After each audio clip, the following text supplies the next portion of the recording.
ஒரு குட்டி கதை மாதிரி ஒரு ஆட்டோக்காரர் ஒரு கர்ப்பிணி பெண்ணை ஆட்டோல ஏத்திக்கிட்டு ஹாஸ்பிட்டலுக்கு போறாங்க. பெரிய மழை பெஞ்சுக்கிட்டு இருக்கு. அப்ப அவர்கிட்ட இருந்த அந்த கொடைய அந்த கர்ப்பிணி பெண்ணை கிட்ட கொடுத்துட்டு இதை எடுத்துக்கிட்டு போமா அப்படின்னு சொல்றாங்க. அப்ப அந்த பொண்ணு சொல்றாங்க, ஆனா இது எப்படி நான் உங்ககிட்ட நான் திருப்பி கொடுக்கறது? அதுக்கு அந்த ஆட்டோக்காரர் சொல்றாரு, வேற யாருக்காவது தேவைப்படுறவங்களுக்கு கொடுத்துருமா அப்படின்னு சொல்லிட்டு அவர் போயிடுறாரு. அந்த கர்ப்பிணி பெண் அந்த கொடையை எடுத்துக்கிட்டு ஹாஸ்பிட்டல் வாசலுக்குள்ள போகும்போது அந்த வாசல்ல ஒரு பெரியவர் மழைக்கு பயந்துகிட்டு அப்படியே கை கட்டிக்கிட்டு நின்றுட்டு இருக்கிறாரு.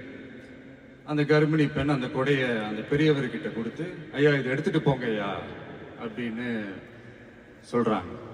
அதுக்கு அந்த பெரியவர் இதே மாதிரி கேட்கிறாரு, அம்மா நீங்க யாருன்னு எனக்கு தெரியாது, எப்படிமா இந்த கொடையை நான் திருப்பி உங்ககிட்ட கொடுக்கறது? அதுக்கு அந்த பொண்ணு சிரிச்சுக்கிட்டே சொல்றாங்க, வேற யாருக்காவது தேவைப்படுறவங்களுக்கு கொடுத்துருங்க ஐயா அப்படின்னு சொல்லிட்டு போயிடுறாங்க. உடனே அந்த பெரியவர் கொடையை எடுத்துக்கிட்டு பஸ் ஸ்டாப்புக்கு வர்றாரு. பஸ் வருது, ஏறி போகும்போது அங்க பாக்குறாங்க ஒரு பூக்கார அம்மா பூவை வச்சுக்கிட்டு ஒரு அட்டையை இப்படி மழைக்காக பிடிச்சிக்கிட்டு உட்காந்துட்டு இருக்கிறாங்க. பெரியவர் போய் அந்த கொடையை அந்த பூக்கார அம்மா கிட்ட கொடுத்துட்டு அவர் பஸ் ஏறி போயிடுறாரு. பூக்கார அம்மா அந்த கொடையை எடுத்துக்கிட்டு வீட்டுக்கிட்ட வரும்போது அங்க ஒரு ஸ்கூல் படிக்கிற பொண்ணு பேக் எல்லாம் மாட்டிக்கிட்டு மழையில ஓடி வர்றாங்க. அவங்க போய் அந்த ஸ்கூல் பொண்ணு கிட்ட கொடையை கொடுத்துட்டு, மழையில நனையாதம்மா இதை எடுத்துக்கிட்டு போங்க அப்படின்னு சொல்றாங்க. அந்த பொண்ணு தேங்க்ஸ் அப்படின்னு சொல்லிட்டு வீட்டுக்கிட்ட வரும்போது அந்த பொண்ணோட அப்பா பதட்டத்தோட வாசல்ல நின்றுட்டு இருக்கிறாரு. பொண்ணு மழையில நனைஞ்சுக்கிட்டு வரணுமே அப்படின்ட்டு. அந்த அப்பா வேற யாரும் இல்ல, அந்த ஆட்டோக்காரர்.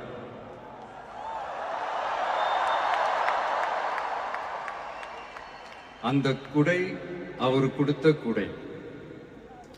So the moral of the story is,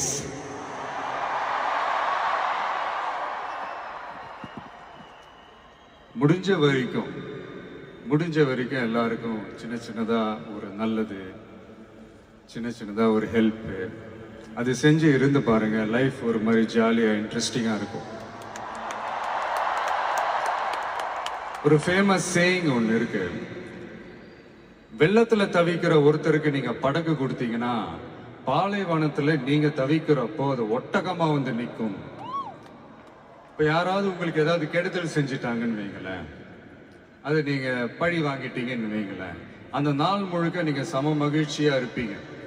எப்படி பார்த்தல எப்படி பழி வாங்கினேன். ஆனா அதே மனுஷனை மன்னிச்சு விட்டு பாருங்க, வாழ்நாள்